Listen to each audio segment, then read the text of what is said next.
Hello friends, அனைவருக்கும் வணக்கம். இன்றைக்கி நம்ம வீட்டிலையே ஹோட்டல் சுவையில் மதுரை ஸ்டைலில் சிக்கன் பிரியாணி ஒரு 1/2 கிலோ சிக்கனை வச்சு பாசுமதி அரிசியில் செய்ய போகிறோம். இந்த ரெசிபியை நீங்கள் ஒரு முறை செஞ்சாலே மீண்டும் மீண்டும் இதே முறையில் தான் செய்ய தோணும் உங்களுக்கு. ஸோ வாங்க நம்ம வீடியோவை ஆரம்பிக்கலாம். கழுவி சுத்தம் செய்யப்பட்ட 1/2 கிலோ சிக்கன், பாசுமதி அரிசி 500 கிராம். இதை ஒரு 30 நிமிஷம் தண்ணியில் நல்லா அலசி ஊற வச்சிருங்க. 3 மீடியம் சைஸ் வெங்காயத்தை ஒரு அளவுக்கு சைஸாக அறுத்து வச்சுக்கோங்க. 2 முழு நல்ல பழுத்த தக்காளியை கட் பண்ணி வச்சுக்கோங்க. 2லிருந்து 3 பச்சை மிளகாய் தேவையான அளவு எடுத்து வச்சுக்கோங்க. புதினா 1 கப்பு, மல்லித்தலை 1 கப்பு, தயிர் 1 கப்பு, அதாவது 100 கிராம், 50 கிராம் பூண்டு, ஒரு 35லிருந்து 40 கிராம் இஞ்சி சேர்த்து அரைச்சி வச்சு. இது போக மிளகாத்தூள் 1/2 டீஸ்பூன், மஞ்சள் தூள் 1/4 டீஸ்பூன், உப்பு தேவையான அளவு, ஒரு முழு எலுமிச்சம்பழத்தை அறுத்து சாறு எடுத்து வச்சிருக்கிறோம். இது போக நல்லெண்ணெய் இல்லைன்னா கடலெண்ணெய் ஒரு 100 ml இல்லைன்னா 80 ml நல்லெண்ணெயும் 20 ml நெய்யும் எடுத்துக்கோங்க. பட்டையில் 2, ஏலக்காயில் ஒரு 4லிருந்து 5, பிரியாணியில் ஒரு 2 எடுத்துக்கோங்க. இது போக பார்த்தீங்கன்னா கிராம்புல ஒரு 3லிருந்து 4 பீஸு. அதில் முதல்ல சிக்கனில் நம்ம தயிர் கொஞ்சம் ஆட் பண்ணிக்கிறோம். அடுத்து இஞ்சி பூண்டு பேஸ்ட் ஆட் பண்ணிக்கிறோம். அடுத்து சிறிதளவு மிளகாய் தூள் சேர்த்துக்கணும். பிறகு கொஞ்சம் மஞ்சள் தூள் சேர்த்துக்குங்க.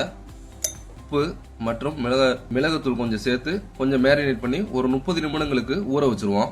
1/2 கிலோ பாஸ்மதி ரைஸை 2லிருந்து 3 தடவை நன்றாக அலசிட்டு நல்லா தண்ணியில் பிடிச்சி அப்படியே ஒரு 1/2 மணி நேரம் அதையும் ஊற வச்சிருங்க. இதை ஊற வைக்க ஸ்டார்ட் பண்ணதுன்னு நீங்கள் அடுப்பை ஆன் பண்ணிடணும். பாத்திரத்தை எடுத்து வச்சு அடுப்பை பற்ற வச்சுக்கோங்க.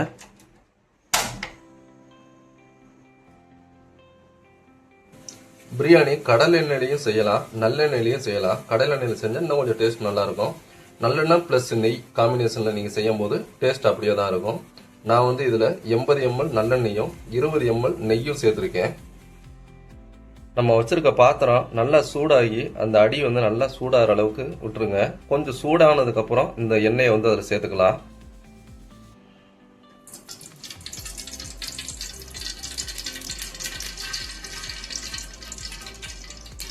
எண்ணெய் சூடானதும் பட்டை, கிராம்பு, ஏலக்காய், பிரியாணி இலையை சேர்த்துக்கலாம்.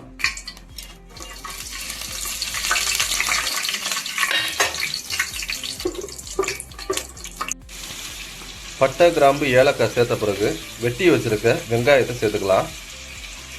நல்லா பொன்னிறமாக வதங்கணும். ஒரு 5லிருந்து 10 நிமிஷம் அப்படியே மெதுவான சூடில் அப்படியே வதக்கிக்கிட்டே இருங்க.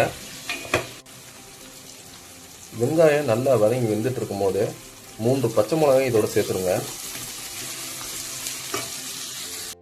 ஓரளவுக்கு நல்லா பொன்னிறமாகவே வெங்காயம் வதங்கியிருக்கு. இந்த டைமில் நம்ம மிளகாத்தூள் 1/2 ஸ்பூன் சேர்த்துக்கலாம்.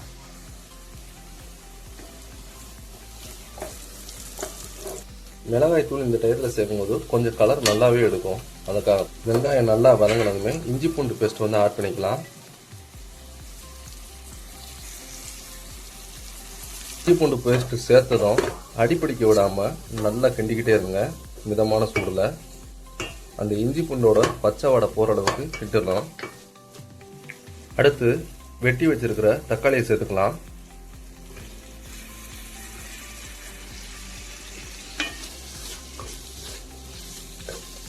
தக்காளி நல்லா வதங்கி நல்லா மசிஞ்சு வரணும். அது வரைக்கும் நல்லா இதை கிண்டி இது பண்ணிக்கிட்டே இருங்க. அடி பிடிக்க விட்டுறக்கூடாது. நல்லா வதங்கணும்னா தேவை கொஞ்சம் உப்பு வேணால் சேர்த்துக்கலாம். தக்காளி நல்லா வதங்கிருச்சு. இந்த டைமில் நம்ம மல்லி புதினா சேர்த்துக்கலாம்.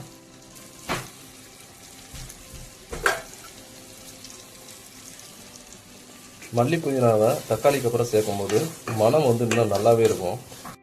ஏற்கனவே நம்ம சிக்கனை மேரினேட் பண்ணுறதுக்கு தயிர் ஆட் பண்ணியிருக்கோம். இது போக பேலன்ஸ் தயிரை இந்த டைமில் நீ ஆட் பண்ணலாம்.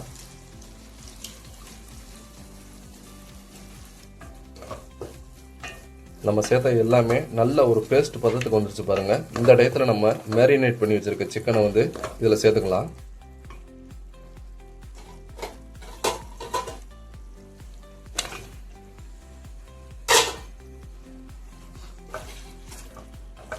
நல்லா அதோட மெதுவாக கலந்து விடுங்க. மசாலா எல்லா பக்கமும் இதாகிற மாதிரி.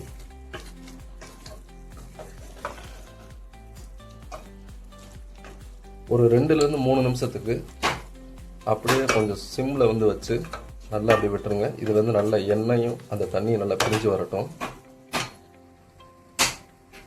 சிக்கனில் இருந்துமே தண்ணி பிரிஞ்சு வரும். அதனால் இப்போ நம்ம 1/2 கிலோ சிக்கன், அதாவது 1/2 கிலோ பாஸ்மதி ரைஸ் எடுத்துருக்கோம்.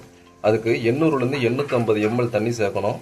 சிக்கன்ல இருந்துமே தண்ணி பிரிஞ்சு வரனால அதை கணக்கு பண்ணி கொஞ்சம் ஓரளவுக்கு அட்ஜஸ்ட் பண்ணி 800-850 ml வர மாதிரி தண்ணி சேர்க்கணும்.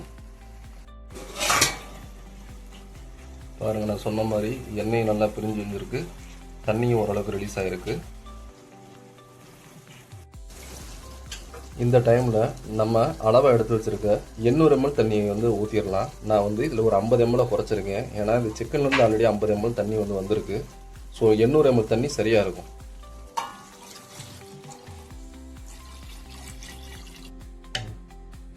இது நல்லா கொதிச்சு வர டயத்தில் நம்ம ஊற வச்சுருக்க அரிசியை சேர்த்துக்கலாம். இப்போவே அதை வந்து வடிகட்டி வச்சுருங்க.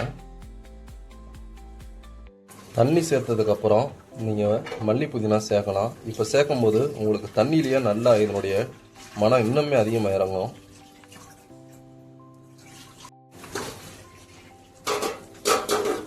நல்லா கொதி வர ஆரம்பிச்சிருச்சு.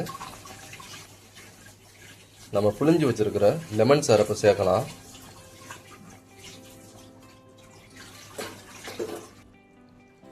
இப்போ அரிசியை ஆட் பண்ணிக்கலாம்.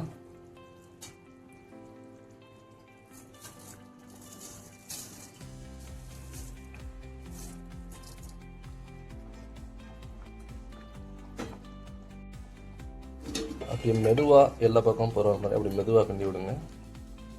ஏன்னா அரிசி நல்லா ஊறி இருக்கனால ரொம்ப கிண்டணும்னா அது உடஞ்சிரும். மெதுவாக அப்படியே எல்லாத்தையுமே கொஞ்சம் மிக்ஸ் ஆகிற மாதிரி ஊறி இது பண்ணுங்க. சிக்கன் எல்லாமே நல்லா கீழே போயிடணும், மேலே தர்ற மாதிரி வச்சுக்கக்கூடாது. இப்போ நல்லா சேர்த்து ஃபுல்லாகவே நல்லா கலந்து விட்டாச்சு. இந்த டயத்தில் தான் நீங்கள் உரப்பு, உப்பு, புளிப்பு எல்லாமே சரியாக இருக்கான்றதை செக் பண்ணிக்கணும். இதுதான் சரியான நேரம். இப்போ செக் பண்ணிவிட்டு எல்லாம் கரெக்டாக இருக்கும்போது நல்லா இது பண்ணிவிட்டு மூடி ஓரளவுக்கு மீடியம் ஃப்ளேமில் வச்சுட்டு நல்லா விட்டுருங்க. ஓரளவுக்கு தம் போடுற லெவலுக்கு வந்ததுமே நம்ம அடுத்த இதில் என்னன்றதை பார்ப்போம். கரெக்டான தம் போடுற டயத்துக்கு வந்துருச்சு. புளிப்பு, உரப்பு, உப்பு எல்லாமே பார்த்தாச்சு, கிளியராக இருக்குது. இப்போ நம்ம தம் போடுறதுக்கு கீழே பழைய தோசைக்கல் எடுத்து வச்சிட வேண்டியதான். உங்கள் வீட்டில் இருக்க பழைய தோசைக்கல்லை வச்சு நம்ம வந்து தம் போடுற மாதிரி இப்படி வச்சுருங்க. ப்ளஸ் வந்து மேலே வந்து காற்று போகாத அளவுக்கு நல்லா மூடி வச்சுட்டு ஏதாவது ஒரு பெரிய கனமான பாத்திரத்தை வச்சு அதில் நல்லா ஃபுல்லாக தண்ணியை வந்து நிரப்பி வச்சுருங்க. 10 நிமிஷம் நல்லா ஹை ஃப்ளேமில் வச்சுட்டு அடுத்து வந்து ஆஃப் பண்ணிவிட்டு அடுத்து ஒரு 10 நிமிஷத்துக்கு அப்படியே வந்து விட்டுருங்க. ஓப்பன் பண்ண வேணாம். சரி, நம்ம தம் என்ன இருக்குது அப்படின்றத ஓப்பன் பண்ணி பார்த்துருவோம் எப்படி வந்திருக்குன்னு. வாவ், சூப்பராக வந்திருக்குங்க. எக்ஸாக்டாக வந்திருக்கு. ஃபஸ்ட்டு சைடில் விட்டு பார்த்துருவோம், அடி பிடிக்கல.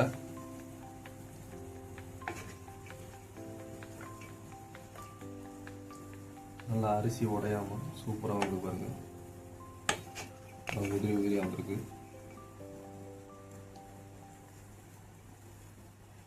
ஜூஸியாக வந்திருக்கு. வாடை சும்மா கம்ம கம்மன் இருக்கு ஃப்ரெண்ட்ஸ். நல்லா கொஞ்சம் நேரம் அப்படியே ஆற விட்டுருங்க. ஓகே.